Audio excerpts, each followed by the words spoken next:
Fellas, sometimes in life you got a wife who makes shirts like this for you because she's beautiful and you rock them. And also sometimes in that life, that wife knows you shouldn't spend $75 on an omnibus, so she does it for you. Today we're checking out that X-Men Fatal Attractions omnibus. We're just doing an overview. Stay tuned. Nerdcore, the sickest YouTube channel around. Subscribe, brah. Man, this is a hitter for me. Crazy 90s X-Men nostalgia. My dad got me some of these in the store at Lucky's. He used to steal them comics and stuff them in the front of his pants, and he was able to get me a few of these hologram issues, but I didn't get to read the whole run. So I've been waiting for this to come out for a long time, like forever.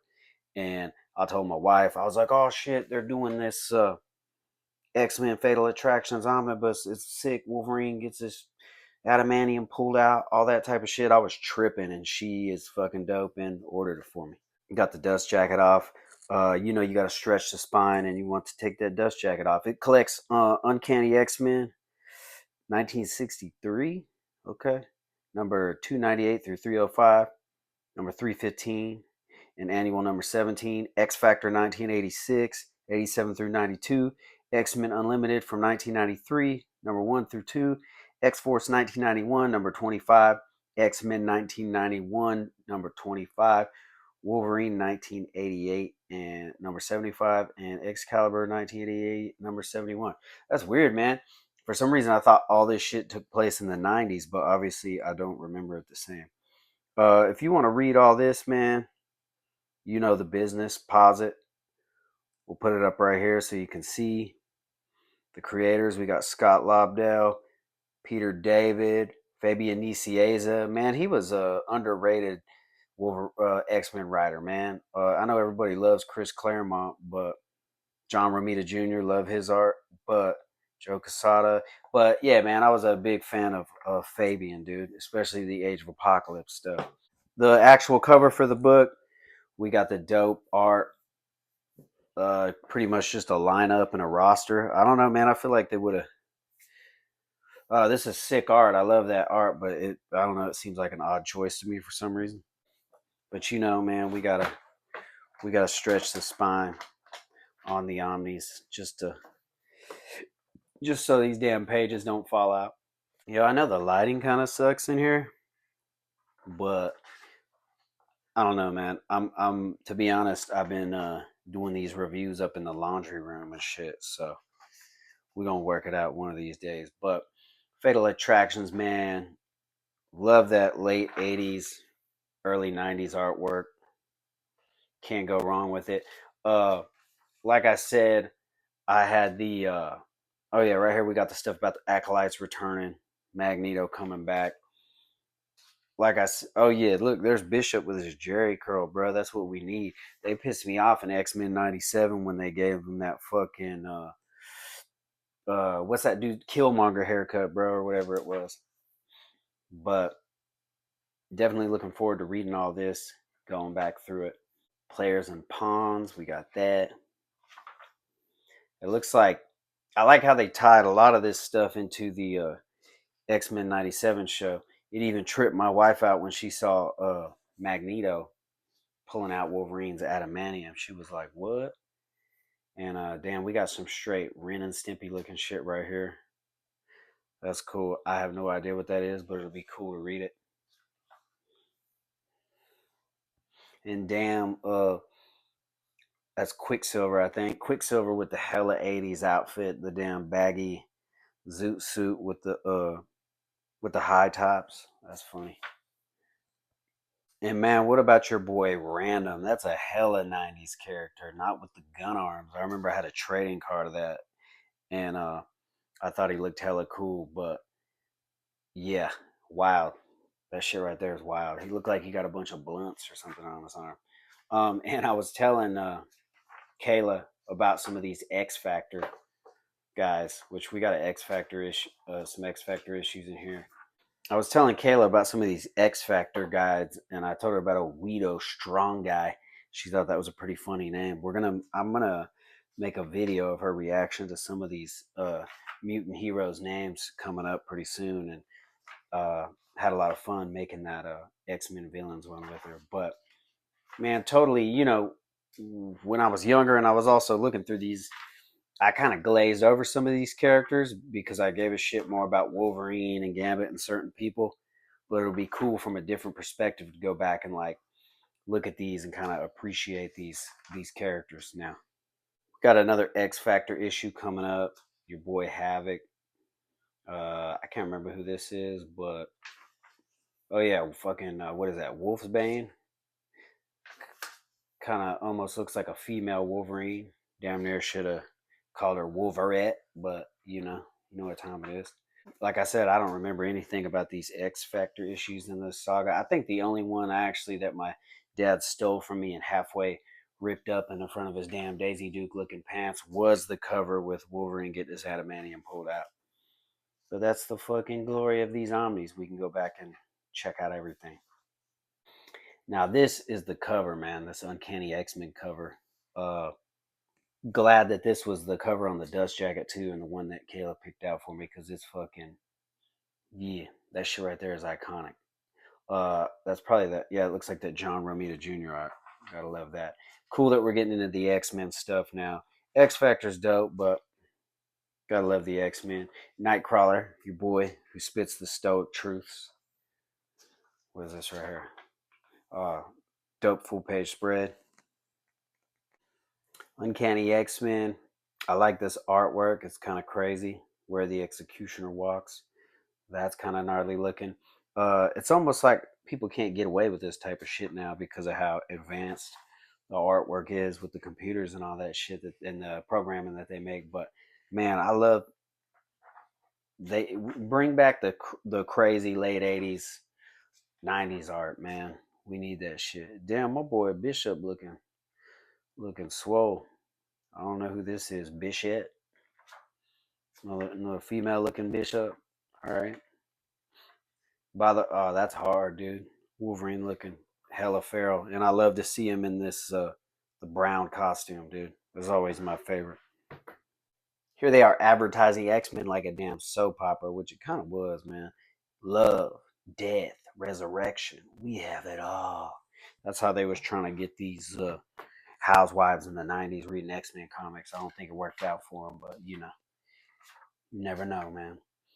And this dude right here looking like a damn segment of what babe, what are them those two musicians or those two magicians that work together, the two magicians in Vegas with the lions and all that. Anyway, that really has nothing to do with this shit, so my bad, y'all. That was just me trying to trick my wife into coming and being in this video because she's over there laying in the room, and it's a lot of fun with her. Bishop looking sinister. I like that right there. My last name's Bishop. Our last name's Bishop, so we gotta love Bishop. He's actually my the character was based off of my great uncle, so that's a little fact you probably didn't know. They threw a little X-Men gallery shot in here. I always like the extras that they put in these omnis. Oh, that's hella dope right there. That cable hitter. Some more gallery shots right here. Got that nice little spread. That looks dope. Got Uncanny X-Men issue 302, Colossus Unleashed. I got to be honest with you, man. I thought there was going to. I remember there being a lot more '90s issues in this for some reason, or maybe that's just the way they put this volume together because everything connects or whatever. We got a lot of convoluted timelines in X-Men history. Nobody can deny that. Another Uncanny X-Men issue 303. If you read only one X title this month, this must be it. Which is funny because at one point it seemed like they had about fucking 800 X-Men titles popping off in the '90s. They were running shit, but or maybe it was 4, 5. I can't remember. Yeah, boy. Now we get into the shit I remember. The hologram covers. This is when shit starts popping off, and I believe this run was when the legacy virus started coming in too and killing people and shit. But I don't remember, but I will find out in the reread or the first read for a lot of the stuff. Here's some cool stuff right here. Some more like spreads and some behind the scene artwork. Another hologram cover. Fatal Attractions, baby, popping off. We in the shit now. Featuring X Force. It says celebrating making 30 years of excellence. Gotta love that artwork right there, man. Bishop was always such an iconic character, man. I feel like they kind of dropped the ball with him in that second Deadpool movie, but maybe we'll see a better version of him in the future. I think that's just because they have all these same actors on the payroll that they're trying to use over and over. But did I say Bishop or Cable? Cable. You know, they're both time travelers, bro. My bad. Another piece of the Fatal Attractions and the Uncanny X-Men number 304. Dope hologram cover with Magneto on it. Some more art over here. And damn, this page, Charles Xavier looking like a madman. They talking about he don't recognize his reflection in the mirror and shit. My boy's going dark. Cool little extra stuff. Talking about in our 30th anniversary, we like to especially thank the following very talented gentlemen: Stan Lee, Jack Kirby, Lynn Wein, Dave Cockrum, John Byrne, and Chris Claremont. That's cool. X-Men Unlimited number 2.